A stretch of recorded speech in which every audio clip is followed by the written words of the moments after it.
제가 아는 목사님 중에 이런 말 자주 하시는 분이 계세요. 우리는 하나죠. 이 정도면 가족이죠.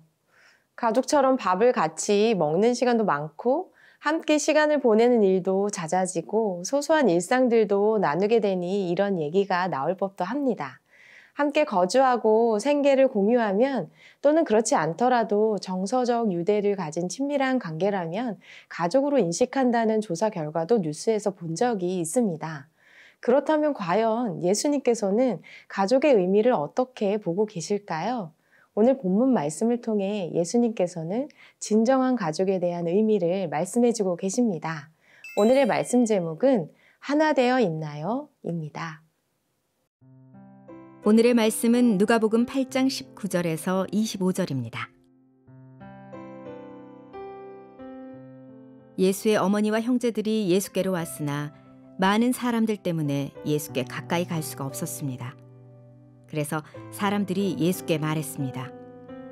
선생님의 어머니와 형제들이 선생님을 만나려고 밖에 서 있습니다. 예수께서 대답하셨습니다.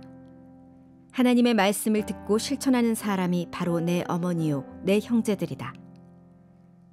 하루는 예수께서 제자들에게 말씀하셨습니다. 호수 저편으로 가자. 그래서 그들은 배에 올라타고 떠났습니다. 그들이 배를 저어가는 동안 예수께서는 잠이 드셨습니다. 그때 호수에 사나운 바람이 불어오더니 배에 물이 들이쳐 매우 위험한 상황이 됐습니다. 제자들이 가서 예수를 깨우며 말했습니다. 선생님, 선생님, 우리가 모두 빠져 죽게 생겼습니다. 그러자 예수께서 일어나 바람과 파도를 꾸짖으시니 폭풍이 멈추고 호수가 다시 잔잔해졌습니다. 예수께서 제자들에게 말씀하셨습니다. 너희의 믿음이 어디에 있느냐? 제자들은 두려움과 놀라움 속에서 서로 말했습니다. 이분이 도대체 누구시기에 바람과 물을 호령하시니 바람과 물조차도 이분께 복종하는가? 19절의 말씀을 함께 읽겠습니다. 예수의 어머니와 형제들이 예수께로 왔으나 많은 사람들 때문에 예수께 가까이 갈 수가 없었습니다. 예수님의 어머니와 형제들이 예수님께로 왔는데 사람들이 많아서 가까이 가지를 못했습니다. 그래서 주변 사람들이 예수님께 어머니와 형제들이 예수님을 만나러 왔다고 말해줍니다. 이때 예수님께서 이렇게 말씀하십니다.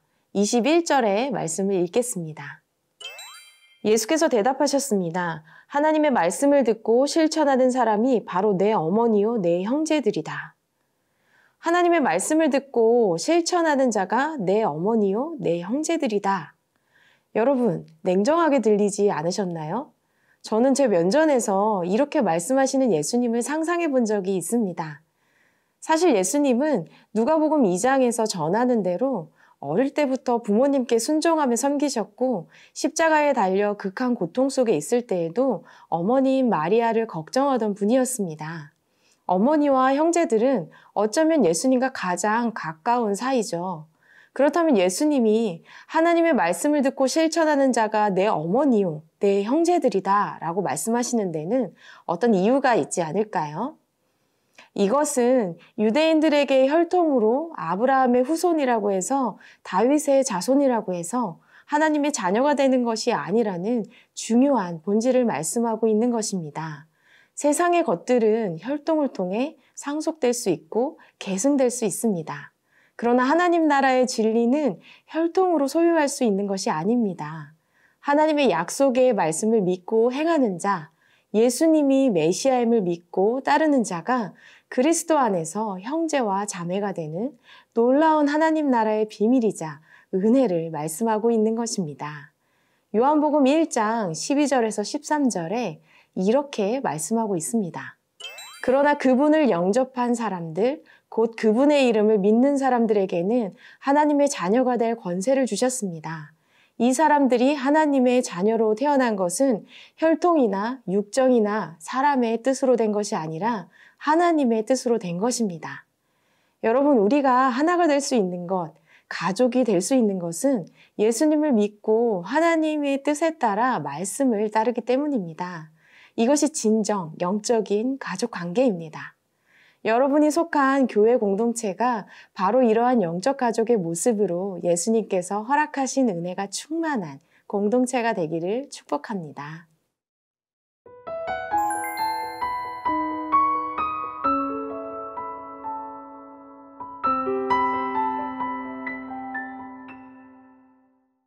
(24절의) 말씀을 함께 읽겠습니다. 제자들이 가서 예수를 깨우며 말했습니다. 선생님, 선생님, 우리가 모두 빠져 죽게 생겼습니다. 그러자 예수께서 일어나 바람과 파도를 꾸짖으시니 폭풍이 멈추고 호수가 다시 잔잔해졌습니다.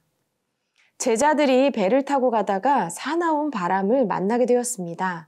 지형적으로 갈릴리 바다는 많은 돌풍이 불었습니다. 주위가 산으로 둘러싸여 있기 때문입니다.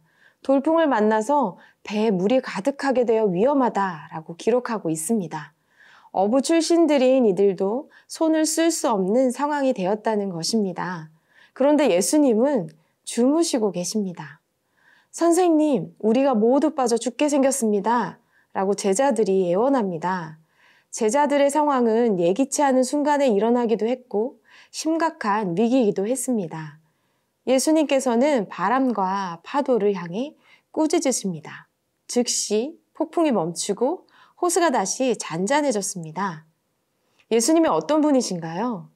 창조주의 권위를 가지신 문제 해결의 근원이 되시는 분이십니다. 그러나 제자들은 죽게 된 상황만 보일 뿐 바로 곁에 있는 예수님을 제대로 보지 못했습니다. 제자들은 지금까지 주님과 동행하면서 수많은 기적과 말씀대로 이루어지는 광경을 목격했지만 아직도 예수님이 하나님의 아들로서 말씀으로 상황을 역전시킬 수 있는 능력자라는 사실을 깨닫지 못하고 있습니다.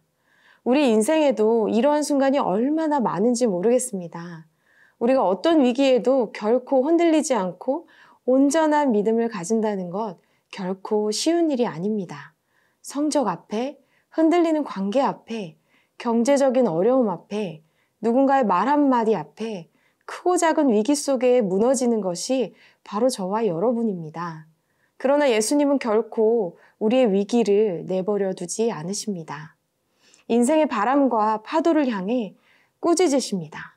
인생의 폭풍을 잠재우십니다. 그리고 이렇게 말씀하십니다. 너의 믿음이 어디 있느냐?